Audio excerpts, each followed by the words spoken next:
Modul 10.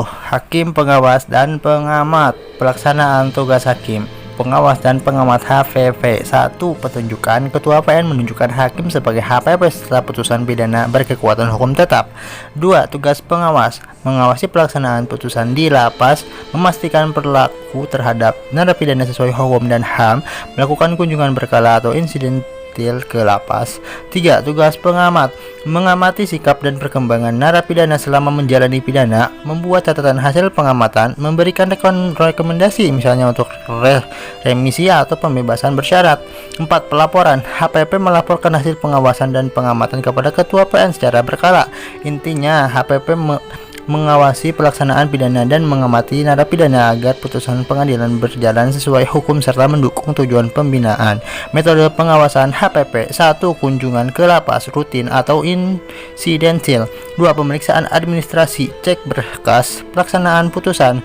3. Observasi dan wawancara dengan narapidana atau petugas. 4. Pencatatan hasil dituangkan dalam berkas pengawasan. 5. Pelaporan disampaikan ke Ketua PN. Intinya datang, cek dokumen, amati, catat, lapor. Ruang lingkup tugas HPP pasal 277 sampai 283 KUHP. 1. Pengawasan, memastikan putusan pidana dijalankan sesuai hukum dan HAM. 2. Pengamatan, menilai sikap dan perkembangan narapidana serta efektivitas pembinaan. 3. Pelaporan, menyampaikan hasil pengawasan atau pengamatan kepada Ketua PN. Jadi tugas HPP mencakup mengawasi, mengamati, dan melaporkan.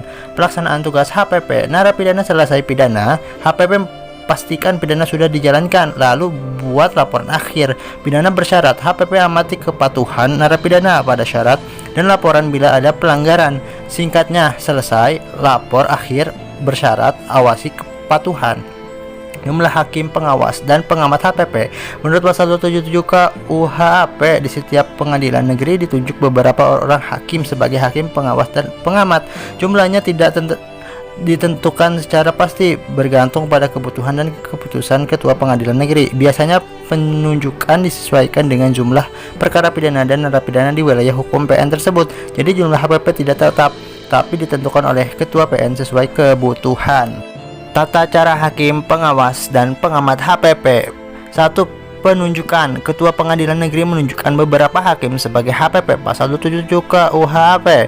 2. Pelaksanaan tugas, HPP melakukan kunjungan ke lapas rutin atau insidentil, memeriksa dokumen pelaksanaan putusan, mengawasi perlakuan terhadap narapidana, mengamati sikap dan perkembangan narapidana. 3. Pencatatan, hasil pengawasan dan pengamatan dicatat dalam berkas khusus. 4. Pelaporan, HPP membuat laporan berkala kepada Ketua PN jika ada pelanggaran, disertai rekomendasi perbaikan. Singkatnya, ditunjuk, kunjungan, dan pemeriksaan, catatan, lapor.